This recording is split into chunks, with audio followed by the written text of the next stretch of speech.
교독하시겠습니다.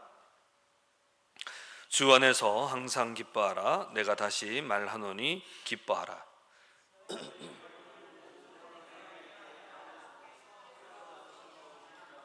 아무것도 염려하지 말고 오직 모든 일에 기도와 간구로 너희 구할 것을 감사함으로 하나님께 아뢰라. 그리하면 모든 지각에 뛰어난 하나님의 평강이 그리스도 예수 안에서 너희 마음과 생각을 지키시리라. 아멘. 우리 옆에 계신 분들과 한번 인사하십시다. 잘 나오셨습니다. 예, 앞뒤로도 인사하십시다. 잘 나오셨습니다. 축복합니다. 예, 오늘 날씨가 많이 무더웠습니다. 이제 진짜 여름이 오는 듯한 그런 날씨였습니다. 또 이제 한창 이제 농번기로 들어온 것 같습니다.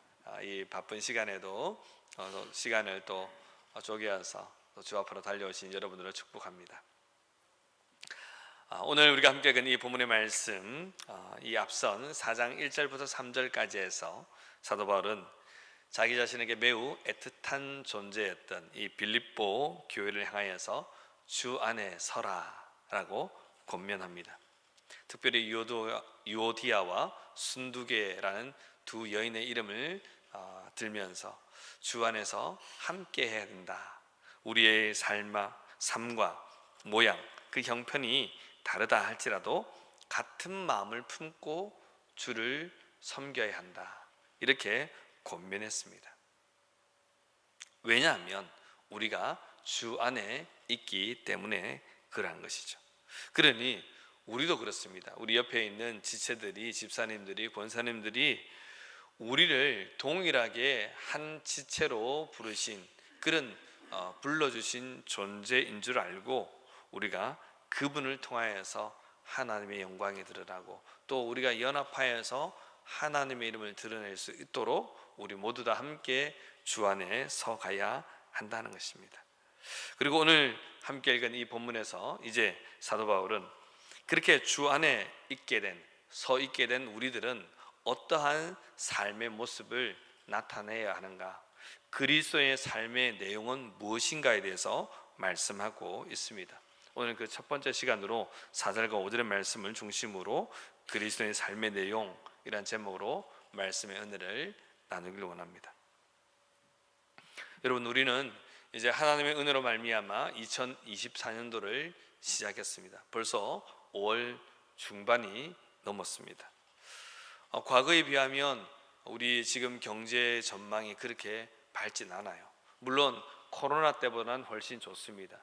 경제학자들은 올해 전체 경제 성장률이 한 2.2% 혹은 2.3% 정도로 보고 있습니다. 코로나 엔데믹이 선포된 지가 벌써 1년이 지나가고 있는데 여전히 우리나라의 경제 성장률은 그 정도밖에 되지 않는다는 것이죠. 그러다 보니까 이 경제 성장률로 말미암아 우리 가정과 우리 개인에도 당연히 영향을 미치고 있다는 것입니다. 우리가 영향을 받고 있지요. 왜냐하면 우리는 이 나라 안에 살고 있기 때문에 그렇습니다. 우리가 알든 모르든 이 경제적 여건 안에서 우리가 삶을 살아가고 있지요. 자, 그런데 중요한 것은 이런 경제적 여건 때문에 우리가 그리스도인으로서의 삶을 잘 살지 못할 때가 있다는 것입니다. 하지만 그럼에도 불구하고 혹시 우리가 그런 방향으로 흘러간다 그런 마음이 들 때 우리는 늘 우리가 그리스도인이다, 하나님의 백성이다 라는 것을 잊지 않아야 한다는 것입니다. 잊어버리면 사람들이 흘러가는 방향으로 흘러갈 수 있습니다. 하지만 이것을 기억하게 되면 그래도 최소한 세상 사람들과 동일한 그런 모습으로 살아가지 아니하려고 발버둥을 치는 모습이 우리 가운데 나타난다는 것이죠. 그런 측면에서 우리 성도들은 참으로 우리가 성도인 것을 기억하고 이런 성도의 삶이 우리의 삶 가운데에서 참으로 나타나져야 한다는 것입니다. 그렇다면 이런 성도의 삶, 그리스도의 삶의 모습은 어떠한 것인가? 오늘 본문의 말씀을 우리가 나누길 원합니다. 먼저는요, 그리스도의 삶의 내용, 그 첫 번째는 기쁨입니다. 그 첫 번째는 기뻐하는 것입니다. 4절 말씀 보십시오. 주 안에서 항상 기뻐하라. 내가 다시 말하노니 기뻐하라. 여러분, 지금 이 편지를 적고 있는 사도 바울의 형편이 어떻습니까? 그는 로마 감옥 안에 있습니다. 자유가 없어요. 그래서 그는 분명히 로마 감옥에 있으면서 그는 빌립보서 1장 13절과 14절에서 나의 매임이라고 말합니다. 자신이 로마 감옥 안에 있을 뿐만 아니라 매여 있다, 자유가 없다 하는 것을 분명히 말씀하고 있습니다. 또한 더불어서 그가 시위대 안에 나타났다라고 분명하게 말씀하고 있는 것이죠. 그렇다면 사도 바울이 무슨 죄가 있었습니까? 아니죠. 사도 바울은 죄가 없었습니다. 굳이 죄라고 한다면 하나님의 복음을 귀하게 열심히 있게 전한 것, 이것밖에 없습니다. 그 일로 말미암아 동족에게 미움을 받고 그 일로 말미암아 동족에게 또한 시기 질투를 받습니다. 그 일로 말미암아 그는 도리어 로마 황제에게 제대로 심판을 받겠다라고 요청했고, 그 일로 말미암아 지금 로마 감옥에까지 와 있는 것이죠. 이것이 사도 바울의 지금 형편입니다. 그러니 사도 바울은 어떻게 보면 정말 기뻐할 수 없는 그런 정황이라 할 수 있습니다. 오히려 기뻐하기보다는 불평하고 원망하고, 하나님, 정말 내가 그래도 이 가이사 앞에서 심판을 받겠습니다, 이 로마 황제 앞에서 심판을 받겠습니다 라고 말했더라면 하나님, 나를 자유인의 상태로 이렇게 로마 군병과 함께 왔고, 그리고 자유인의 삶으로 살고 있다가 부름받으면 그 심판대 앞에서 심판받으면 되지, 굳이 이 감옥 안에 와서 이렇게 감옥 생활을 해야 하느냐라고 반문할 수도 있었던 것입니다. 자, 그런데 사도 바울은 그런 형편 속에서도 불평하지 않습니다. 불만을 가지지 않습니다. 도리어 자유 없는 그가 자유인의 삶을 살고 있는 그 빌립보 교회 성도들을 향하여서 너희들은 기뻐하라, 그렇게 말하고 있는 것이죠. 자, 그러면 어떻게 이런 말을 할 수 있을까요? 그것은 바로 해답은 4절 전반부에 있습니다. 4절 우리 전반부 말씀 같이 읽어볼까요? 시작. 주 안에서 항상 기뻐하라. 아멘. 예, 답은 주 안에 있습니다. 이 주 안에서라는 표현은요, 사도 바울이 아주 즐겨 사용하는 그런 표현입니다. 그의 서신 가운데에서 다 합쳐보면 164번이나 그렇게 등장하는 그런 표현입니다. 그런데 이 표현은 그냥 입에 달린 표현이 아닙니다. 이 표현은 바울의 깊은 신앙을 대표하고 있는 그런 표현인 것이죠. 다르게 말하면 기독교의 그 신앙, 이 신앙의 정수를 담고 있다라고도 말할 수 있는 것입니다. 여러분, 우리는 주님의 백성입니다.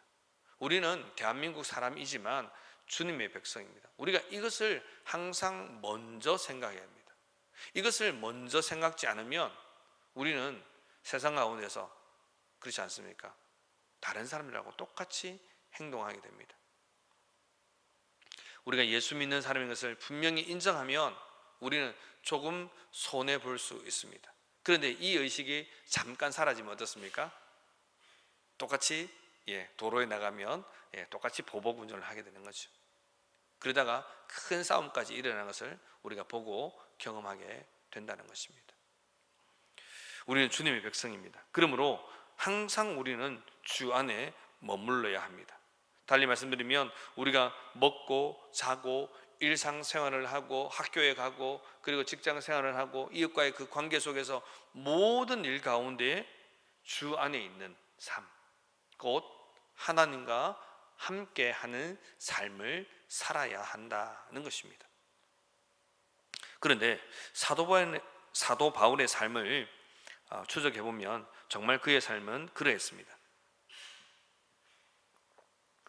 그의 삶은 주 안에서 호흡했으며 주 안에서 생각했고 주 안에서 말씀을 붙들었고 주 안에서 사역을 감당했습니다. 모든 일이 주 안에 있었던 것이죠.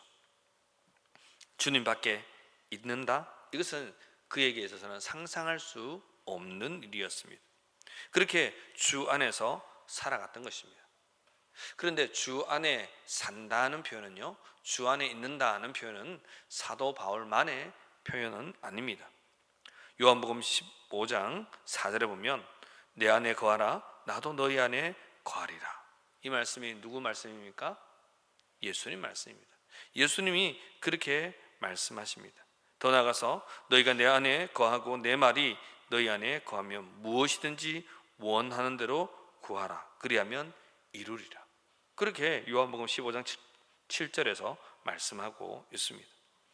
주님 안에 있으면 원하는 바까지 이루게 된다는 것입니다. 더 나아가서 주님 안에 있으면 열매를 맺게 된다. 요한복음 15장 5절에 이렇게 말하죠. 나는 포도나무요 너희는 가지니 저가 내 안에 내가 저 안에 있으면 이 사람은 과실을 많이 맺나니 나를 떠나서는 너희가 아무것도 할 수 없음이라.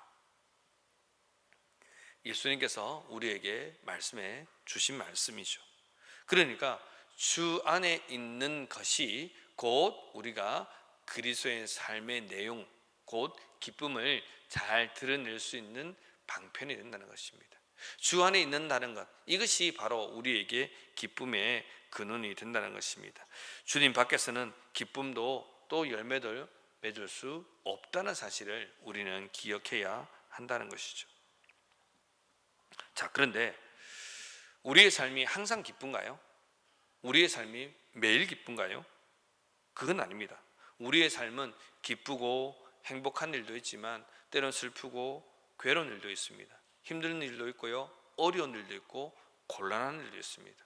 참 이렇게 말하기도 저렇게 말하기도, 이렇게 판단하기도 저렇게 판단하기도 힘든 그런 일을 만날 때가 있다는 것이죠. 그것이 우리의 살아가는 인생이요 현실입니다.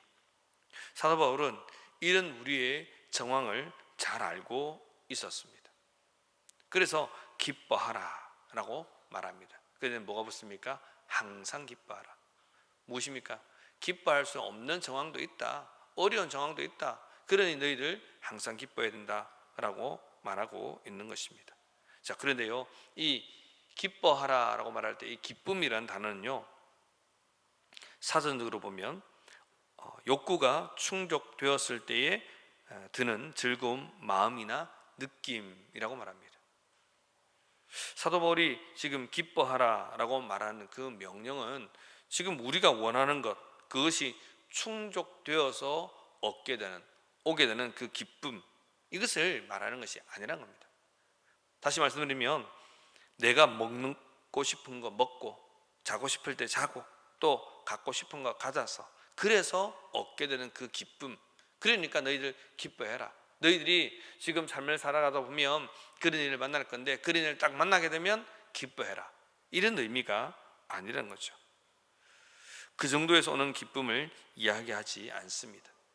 차라리 이 기쁨은요, 선택으로 인한 기쁨입니다. 기뻐하라는 것은 현재형의 표현입니다. 그러니까 계속 기뻐해라. 과거에 기뻐했고 지금은 기뻐하지 않는 모습이 아니라 과거에도 기뻐했고 지금도 기뻐하는 모습이 있어야 된다라고 말하고 있는 것이죠. 또한 우리가 항상 기뻐해라, 이 말씀은요, 현재형인과 동시에 명령형입니다. 그러니까 우리가 기뻐할 수 없는 정황 속에서도 기뻐해야 된다는 것을 말씀하고 있는 것입니다. 그러니까 다시 말씀드리면 이 기뻐해라는 말은 선택이라는 것이죠. 내가 기뻐할 수 없는 정황이에요. 도무지 기뻐할 수 없는 정황이에요. 그런데 기뻐하는 거죠. 그래서 이런 기쁨은요, 동의어가 감사입니다. 기뻐할 수 없는, 곧 감사할 수 없는 정황 속에서 감사하는 것. 제가 이전에 사역하던 교회에서 한 분 자녀가 다쳤어요. 팔이 똑 부러졌어요. 그런데 이 자녀가 팔이 부러졌는데 그 집사님이 하는 말이 감사하대요. 참 우리 보통 사람들이 보면 희한하다 그러지 않습니까? 이해가 안 되는 말이에요. 자녀가, 그 어린 자녀가 팔이 부러졌는데 뭐가 감사해요? 예, 속상한 일이죠.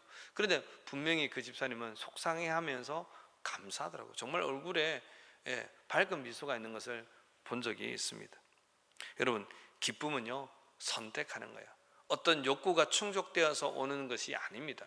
우리 그리스도인에게 있어서 기쁨은 선택이란 것입니다. 우리에게 주어진 상황이 그렇지 않다 할지라도 우리는 기쁨을 선택하는 것입니다. 그리고 사도 바울은 이렇게 말합니다.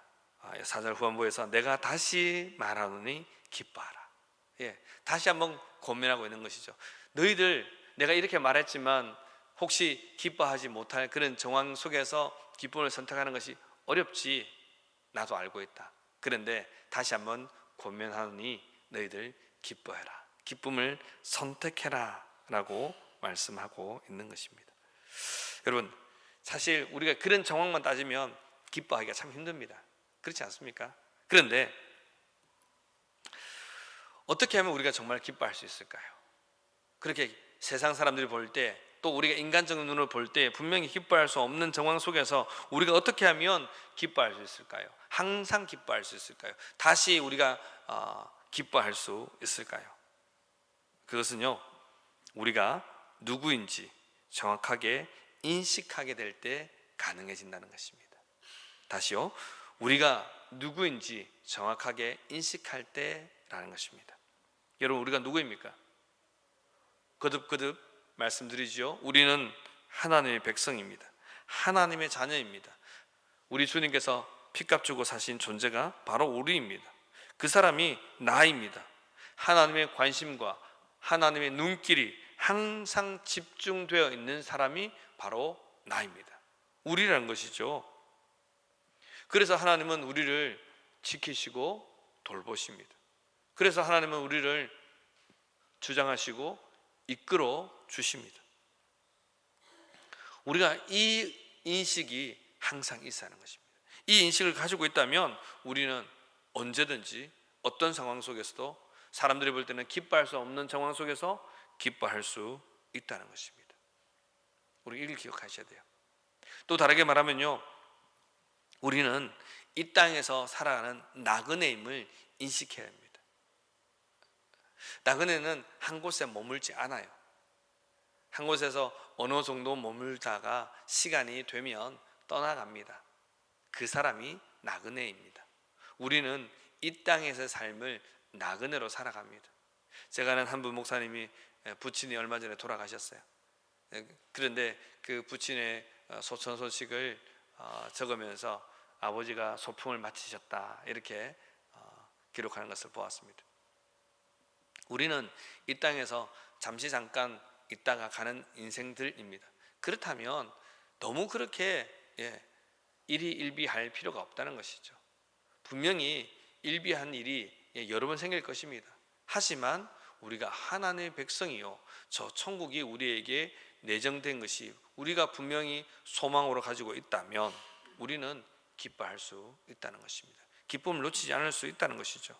어렵고 힘들어도, 낙심할 만한 일이 생기도, 또 고통과 고난이 오고 심지어 죽음이 우리 앞에 온다 할지라도 우리는 겸허하게 받아들일 수 있는 것입니다.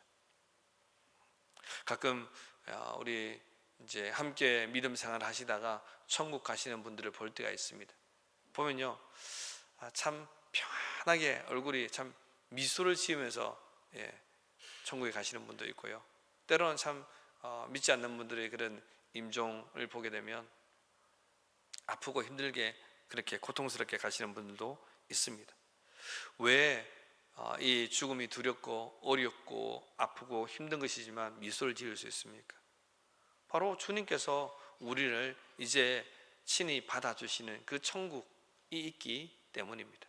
그 천국을 소망하기 때문인 것이죠. 우리는 결국 하나님께로 돌아갈 인생입니다. 그러므로 우리는 항상 기뻐할 수 있습니다. 우리가 이 사실을 기억하시고 항상 기뻐하시는 성도님들 되시길 주의 이름으로 축복합니다. 아멘. 우리가 기뻐할 수 있는 두 번째 이유는요, 하나님이 우리의 아버지시기 때문입니다. 할렐루야.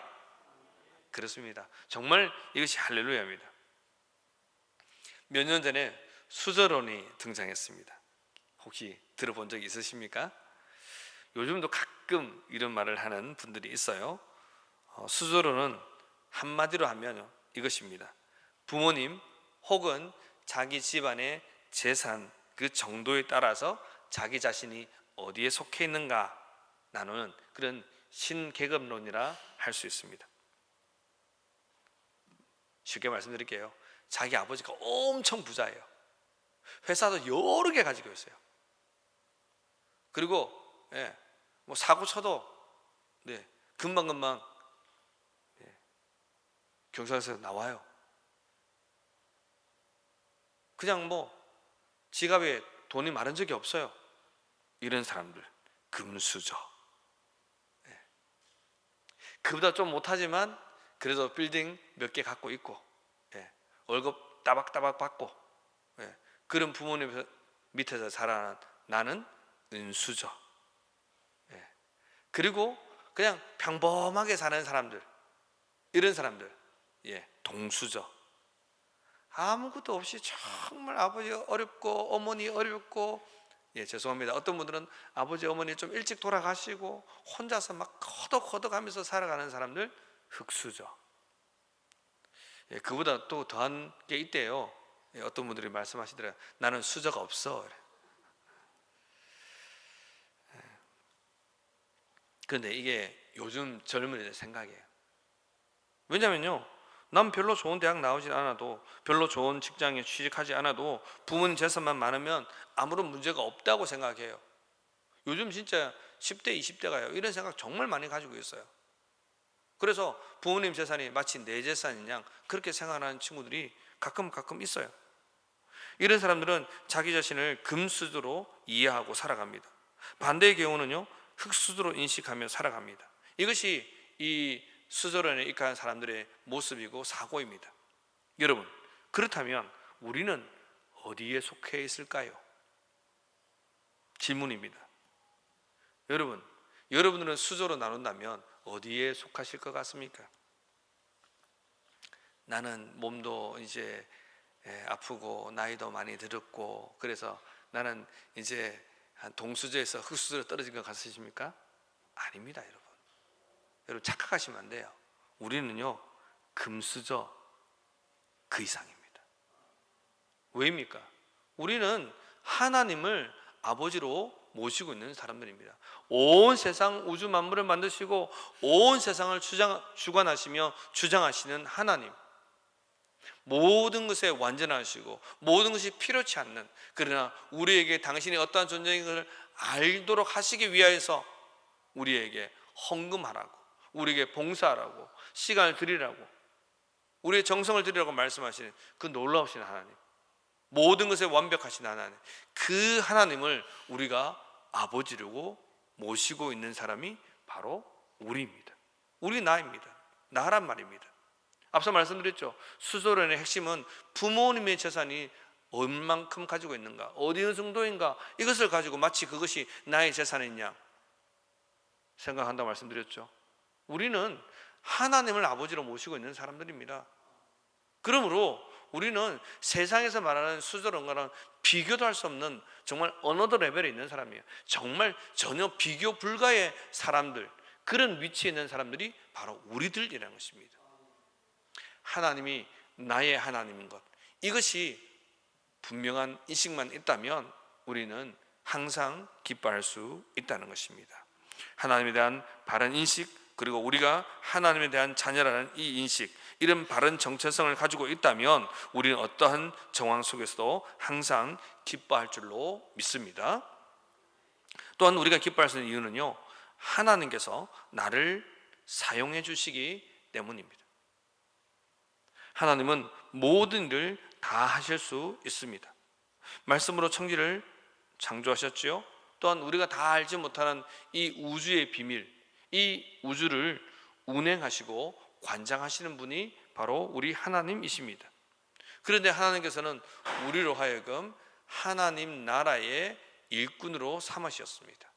우리를 이 지상에 있는 교회에 여러 가지 모양으로 봉사할 수 있는 직분을 허락하셨어요. 우리에게 은사를 주시고 그 은사를 통해서 하나님의 일들을 감당하도록 하셨습니다. 왜 이렇게 하십니까? 바로 우리를 통하여서 영광 받으시기 위함인 것입니다. 그런데요, 사실은 여러분 아시죠? 내가 없어도 세상은 잘 굴러가요. 내가 없어도 회사는 잘 움직여요. 이걸 교회로 적용하면요, 어렵지만 내가 없어도요, 교회는요 잘 움직여요. 어렵긴 하지만 말입니다. 무슨 뜻입니까? 하나님께서는 우리 한 사람 한 사람을 하나님의 몸된 교회, 이 주님의 교회에 우리를 사용하시고 있다는 것입니다. 우리가 거기에 쓰임 받고 있다는 거예요. 그리고 우리가 이렇게 쓰임 받으면 무엇 됩니까? 내게는 기쁨이요, 하나님께 영광이요, 또한 우리가 당연히 쓰임 받는 이 일로 통하여서 하나님께서 우리에게 예비하신 복을 허락해 주신다는 것입니다. 저 천국에 우리를 위한 상을 예비하고 있다는 것이죠. 그러므로 우리는 하나님 앞에 사용되어지는 것, 하나님 앞에 쓰임 받는 것, 이것이 기쁨이라는 것입니다. 그러므로 우리는 하나님께서 나를 사용해 주시고 있는 것, 이것에 우리는 기뻐해야 한다는 것입니다. 그리고 큰 두 번째로 그리스도인이 가져야 할 삶의 내용은요, 관용입니다. 5절 말씀 보십시오. 너희 관용을 모든 사람에게 알게 하라. 주께서 가까우시니라. 5절에 나오는 이 관용이라는 이 헬라 단어는요, 에피에이케스라는 단어인데, 사실 이 단어는요 뜻이 정말 여러 개가 있습니다. 점잖은, 공평한, 고분고분한, 온화한, 관용, 인내와 용서, 누군가가 잘못했을 때 너그럽게 받아들이는 너그러움, 그리고 선의, 아량, 자비, 포용, 그리고 부조리함에 대한 이런 오해를 넘어서는 그런 이해, 인내, 이런 단어가 에피에이케스라는 그런 단어입니다. 이 관용의 단어가 그만큼 많은 뜻을 품고 있습니다.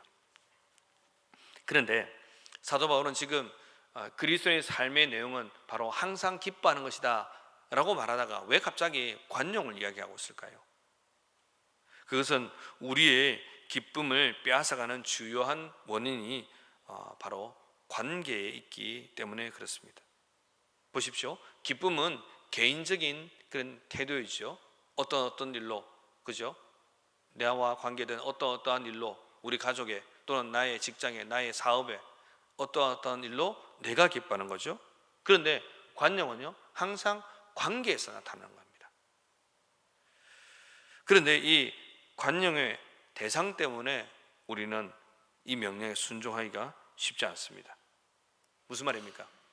우리와 관계가 좋은 사람, 착한 사람, 나한테 잘하는 사람, 이 사람에게는요, 온화하고 부드럽고 너그럽고 받아주고 인내하고 이런 걸 하기가 쉽죠. 그런데 반대로 나에게 불친절하고 나한테 화내고 나한테 감사하지 않고 도리어 나한테 악을 끼치고 나를 해치는 사람들, 그런 사람들에게 관용하기란 정말 쉽지가 않습니다.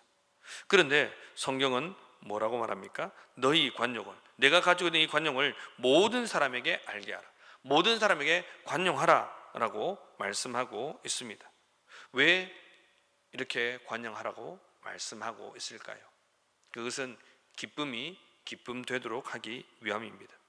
기쁨이 계속 유지되기 위함입니다. 여러분 생각해 보십시오. 내게 기쁜 일이 있어요. 그래서 많은 사람들이 축하하러 오기도 하고 그 소식을 늦게 들은 사람은 이제 시간이 지난 이후에 나에게 그 일로 인해서 축하합니다. 여러분 그렇잖아요. 우리가 주일날 주중에 이런 일이 있어서 집사님 축하해요, 그런 말씀을 하잖아요. 그런데 얼마 전에 나와 다투고 화해하지 못한 사람이 있습니다. 누가 봐도 그 사람이 잘못했어요. 어떤 사람이 물어봐도 100이면 100 그 사람이 잘못했어요. 그리고 심지어 그것을 알려줬어요. 당신이 잘못했다고.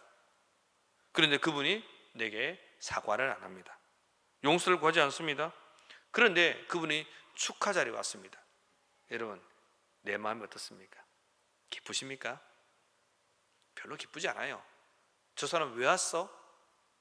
왜 이 축하 자리에 저 사람이 왔지? 와서 무슨 말 하려고?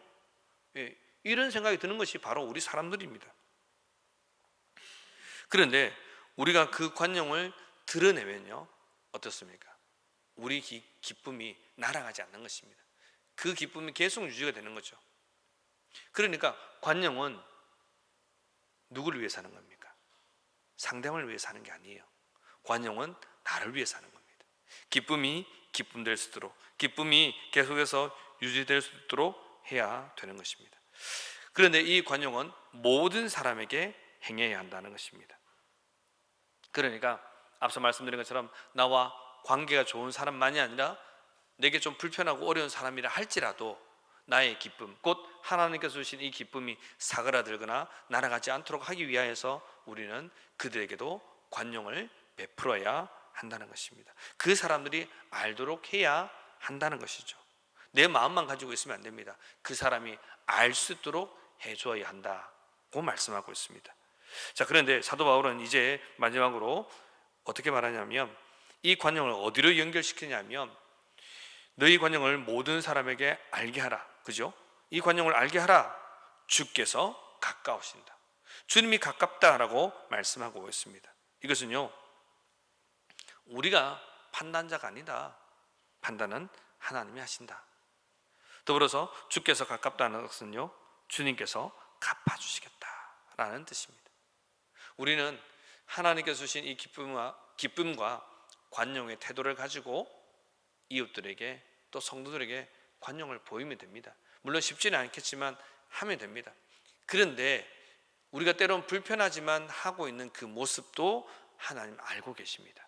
그래서 그 모습을 보시고 하나님께서 판단해 주신 것입니다. 주께서 가까우시다. 주의 날이 가깝다는 거예요. 주님 오실 날이 재림이 가깝지 않다는 거예요. 우리 주님이 재림하시면 그때는 모든 관계가 다 정리가 됩니다. 다 끝이 납니다. 하나님께서 해결해 주신다는 것입니다.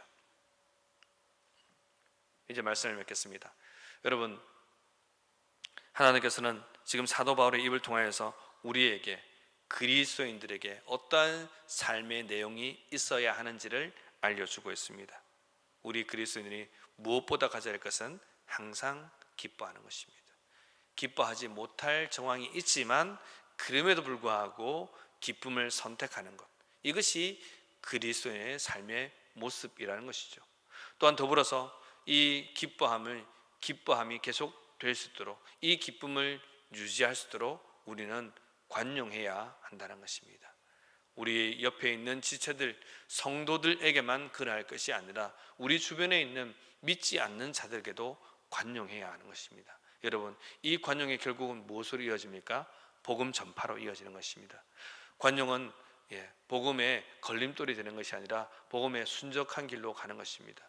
저 사람에게 선하게 베풀었던 것이 결국은 내가 복음을 전할 때 좋은 길로 행하는 그런 길이 된다는 것을 기억하시고, 여러분, 관용하는 것도 때로는 참 쉽지 않지만 말씀을 따라서 우리 그리스도인이 행할 바가 바로 이것인 줄 알고 관용을 우리의 몸에서 또 펼쳐내시고 우리의 입술을 펼쳐내셔서 많은 사람에게, 모든 사람들에게 우리의 관용, 나의 관용을 알게 하시며, 그리함으로 하나님께서 원하시는 그런 그리스도의 삶을 살아가시는 그런 저와 여러분 모두가 되시길 주님의 이름으로 축복합니다. 아멘. 우리 함께 기도하십시다. 기도할 때에 늘 우리의 삶 속에서 하나님 때문에 기뻐하고 또 하나님 때문에 항상 기뻐하고 또 기쁨을 선택하며 살아갈 수 있는 자들 되게 하여 주옵소서. 또한 우리 성도들과 또 이웃들에게 관용하는 자로 설 수 있는 그런 우리가 되게 하여 주옵소서. 우리 함께 주여 주여 외치고 기도하며 나갑니다. 주여 주여 주여. 좋으신 아버지 하나님 감사합니다. 하나님, 우리를 붙드시고 우리를 하나님 참으로 하나님 있는 백성으로 삼아주신 은혜 참으로 감사를 드립니다. 주여 주여 도와주시길 소망합니다. 언제나 하나님께서 기뻐하시는 삶의 모습이 우리 가운데 있기를 소망합니다. 주여 도와주시옵소서. 온전히 주를 향한 그런 열심을 가지고 살도록 도와주옵소서. 하나님, 기뻐할 수 없는